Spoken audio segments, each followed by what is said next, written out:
everybody. My name's Caroline, and today I'm going to talk to you a little bit about the stress and the grief that we're all experiencing at the moment with the COVID-19 lockdown and the impact that that has on our reality and our day-to-day functioning. First of all, I want to talk a little bit about what's actually happening inside of us when we get stressed. You know, our body is a well-oiled machine, and at different times in our life, stress affects the functioning and the running of that machine. And at the moment, there's a lot of stress on us around what will happen, how will we do life, what's the next steps, will I get my treatment, when will my next appointment be? And that type of stress affects our brain. And I just want to spend just a couple of minutes explaining how our brain operates in times of stress, and in fact how it operates generally from day to day. So there are lots of different parts of our brain, as you'll be aware. There are parts that store memories, there are parts that are for speech and for creative expression. Today I just want to focus on two parts of the brain. The first part is the prefrontal cortex, and it's situated at this part of our brain. It's the bit that does all the logical thinking. It's the bit that helps us to problem solve and to think and to, come up with suggestions and solutions. In some ways, maybe you could think of it like a wise old owl. It helps us to look at life, rationalise it. We ground ourselves at that place, and we make long-term plans. We can understand what's going on when we use the prefrontal cortex and make decisions about how to manage and how to cope at the moment. So it's a really important part of our brain. Then there's another part of our brain that's situated at the back of the brainstem, and it's called the amygdala. And it is also a super important part of our brain. It's the part of our brain that keeps us safe. It's our fight, flight, freeze and faint area. It's our survival area. It's where fear sits. It's the bit of our brain that tells us if there's an imminent threat, and then biologically actions some type of response to keep us safe. So in the old days, when we were cavemen and cavewomen and a woolly mammoth was running down the road towards us, the amygdala would tell us exactly what we needed to do in order to survive the imminent threat. It would either tell us for flight, to run away. It would tell us to faint, not a great option, but we can end up doing it. It might tell us to fight, or it might tell us any number of things, to freeze, to hide, and it's an automatic response. The prefrontal cortex does not have any impact on that decision making. It turns off when the amygdala comes in. The amygdala is there to keep us safe. It's a warrior for us, and it's a really important part of our brain. When we're under threat, it gets our body ready for action, for that fight, flight, freeze and faint decision. It's the stuff that when people come across car crashes and they lift cars off of people who are trapped, and the next day they can't possibly do that again. It's the cortisol and the adrenaline that the amygdala releases into our body in those moments of threat that help us, that ready our muscles, that pull back all the blood to our heart and to our core organs to protect ourselves. When we're in those moments, our hippocampus turns off and we don't store memories. That's why often in those situations, our memory of the event is fuzzy, and eyewitness accounts will be different, because actually the brain turns off the parts of the operating system that it doesn't need, because survival in this moment from the threat is the most important thing. So we have the amygdala, which I guess is like maybe a dog barking in the middle of the night, warning us that there's something outside the house that we need to take note of. And we have the wise old owl at the front, the prefrontal cortex. Now, in times of stress, the adrenaline and the cortisol that the amygdala releases to keep us alert, to keep us vigilant, to help to make us and ensure our safety. Normally we would get rid of that if it was an accurate response to a threat. But with the situation that we're in at the moment, with the COVID-19 lockdown, with a cancer diagnosis, with watching someone that we love have cancer and not being able to support them. Those are all threats. And our amygdala at times can misjudge an external threat and put us into survival mode when we don't actually need to be there. I guess it's a bit like a false alarm, you know? Sometimes alarms go off and there was no fire and we don't know what made the alarm go off. But when it does, we react as if it was a fire. We don't stop and evaluate what's going on. Our instant response is get out, get safe. And so at the moment, we need to be managing the extremely great job our amygdala is doing to keep us safe with the threats that are around there. Threats mostly in the external world about what would happen if I got COVID-19. What would happen if someone I love got COVID-19? What will the world look like? How will we get to the hospital? Will I be safe at the hospital? Will my treatment happen? All of those threats are things that are going to keep us in that very heightened state. And so what also happens with cortisol, and especially adrenaline, is that they stay within our body unless we get rid of them. And they can make us tense. They can get into our muscles and create aches and pains. They disturb our sleep. They can give us headaches and queasy stomachs and a general feeling of unwellness. They can make it really difficult for us to concentrate, because that's not what we're meant to be doing when we have adrenaline and cortisol in our body. So during this time of extreme stress and time when our amygdala is working too hard, and at times might be a bit of a false alarm, we need to understand the impact of that on our entire situation and be really proactive around dealing with that.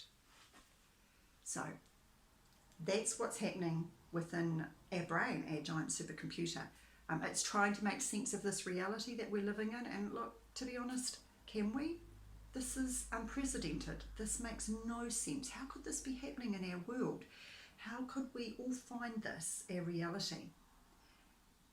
While the prefrontal cortex is trying to do that, if the amygdala is working too hard, we can't make sense of it. We can't plan, we can't remember things. And so today I want to focus a little bit on ways to process the stress, how to put our well-being at the forefront, and an understanding that while all this stress response is going on physically, and while we're grieving, because we actually are doing that too, we need to be even more proactive around doing things to support our well-being and putting self-care first. So that's what's happening within our brain. Now, in amongst all of this, there's also a deep sense of grief going on. Grief happens when there's been a loss in our life, when there's been a change, when a situation isn't the same as what we would want it to be. A cancer diagnosis brings that grief. And at the moment, because we can't go and do the things that we would normally do to support our emotions, some of the emotions are more intense as well. So I wonder if you can think of any other things that might be creating grief for you at the moment. Maybe you haven't been able to visit your family and see your grandkids. Maybe you haven't been able to go and get to the hospital appointments that you need to get to. There's a real grief that comes with this loss of freedom and loss of connection to others, a loss of security and certainty. There are people who have lost jobs, and that's a huge grief that goes with that. Any loss will trigger a biological reaction of grief. When that happens, we need to actually do something with those emotions. We need to be aware of them to start off with and go, oh, hold on a minute.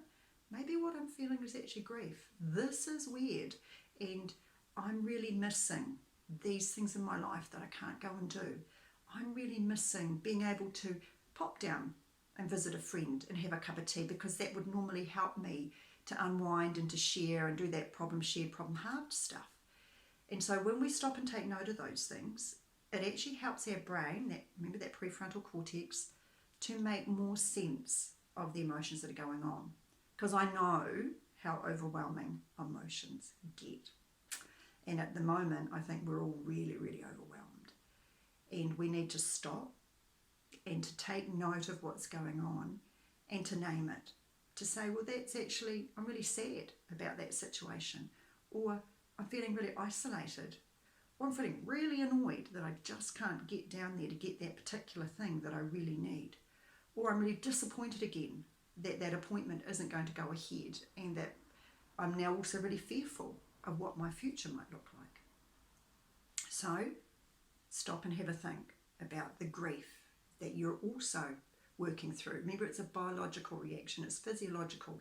Your body is going to feel it first, and then your mind's going to be overwhelmed by the sensations as well, with the stress and the adrenaline and the cortisol. All of those things are creating a real uneasiness in us at the moment. So, grief on the inside, what we need to do with all of these feelings is express them. That's the act of mourning. And when someone dies, we start that by going to a funeral, we start that by going around and dropping food off or sending a card. And even though grief isn't only about a death and it relates to so many other situations, the way to deal with it is to actually still do something with it. Now that's going to be more limiting at the moment, obviously, unless level 2 gives us more freedom. But even then, your immune system may well be compromised and you're going to be very cautious about what your reality is. So what would normally work for you to make you feel better in times of stress? What do you do? What are the things from your past that you know work for you? Have a think about them. Spend a couple of minutes now and jot them down, because often we already know what we need. It's just that all of that chaos that's going on in our head and in our heart and our body blocks our prefrontal cortex, that wise old owl, from problem solving and from remembering the things that work for us. So what is it that you do that makes you feel better and that calms you and relaxes you? I know for me, it's going for a walk. That's challenging. There is frustration with that, and there's reality with that, that's not always easily to do. So I started doing some yoga, because for me, I needed a way to ground myself, to breathe and to calm myself. Maybe you like writing. Maybe you've been someone in your past that's journaled down what's been going on for you. Maybe at the moment that's a really great way to get what's going on inside of you and express it outwardly in an act of mourning. Pop some things down in a book. Draw something. Get it from in here and to here and then out there. Let's work on expressing. Maybe you're the sort of person who loves to be creative. Are you baking? Are you trying new recipes for meals?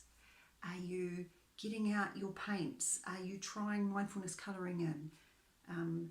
Are you, I don't know, getting into the garden and being really proactive about that? Being creative is a really fantastic way to express what else is going on and to bring down the intensity of some of those emotions. Now, a couple of things I really want to highlight here is that we need to ground ourselves to this moment, to today. Our brain, when it's under threat, runs ahead and it starts thinking of all the what ifs and the what ifs and the what ifs. It's not a good place to be, because we actually don't know what things are going to look like. And when we're down the road way down there, we're actually not living here today. So grounding yourself and telling yourself, stop, I need to come back to now. Grounding yourself by splashing a bit of water on your face if you're feeling really, really anxious. Going and getting a drink. Doing a little bit of pacing, this type of thing. This grounds us. It brings us back to being here right now.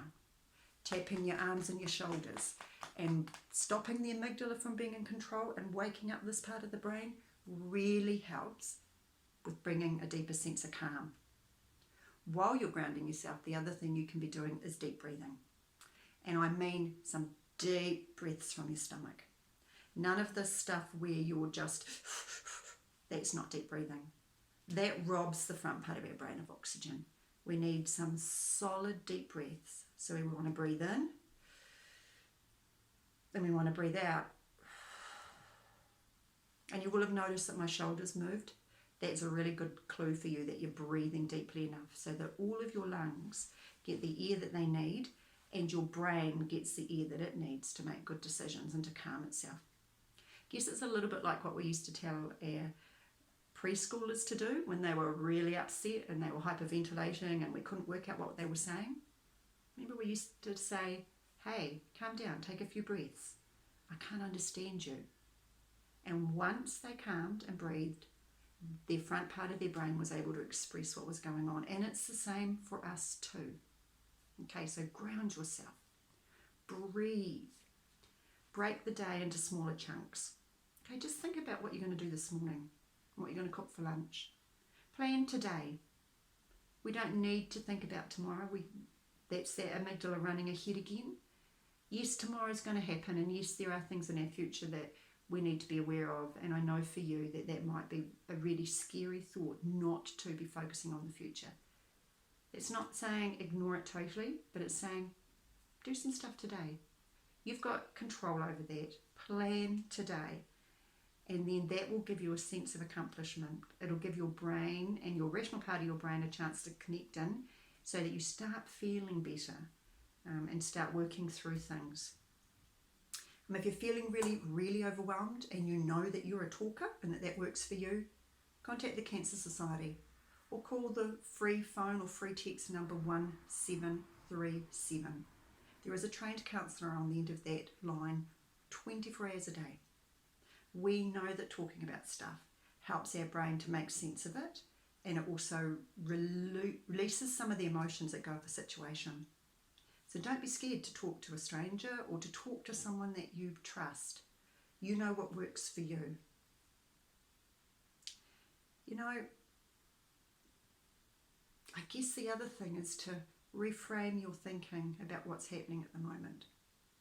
To know that you are doing something really amazing by staying home, and that our country, by staying home and being in lockdown, is doing something really amazing for strangers that we might not even meet.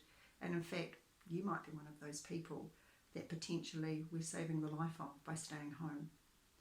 That at the moment, following the rules and being in lockdown gives us a chance to be superheroes, to be people who put the needs of other people first, to save their lives, to stop the COVID-19 virus from spreading and from getting out of control.